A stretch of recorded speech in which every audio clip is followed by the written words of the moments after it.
All right, so if you elect to complete this article on yourself, what you're going to do is you're going to read through it, and then if you get to a video, watch it and then answer the questions.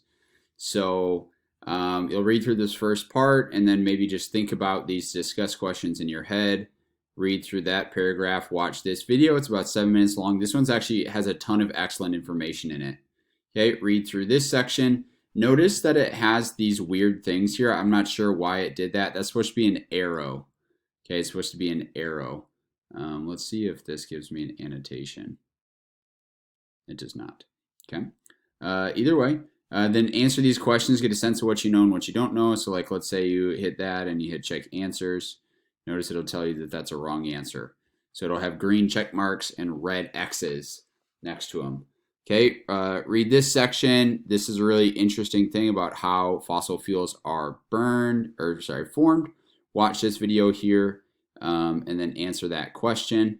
And then, that's about all you have to do. I still think these videos are very interesting, so maybe don't read the rest of it, but watch these last 2 or 3 videos here. And then when you finish that, use your notes, make sure you read through that, and then you're going to take this thermodynamics and hydrocarbon review worksheet. I'm going to rename it right now, actually, to the Unit 4 Review Worksheet. Unit 4 Review Worksheet. Okay, that's what it's going to be called. When you take that, you get 2 attempts at that. All right, that's it. Let me know if you have questions.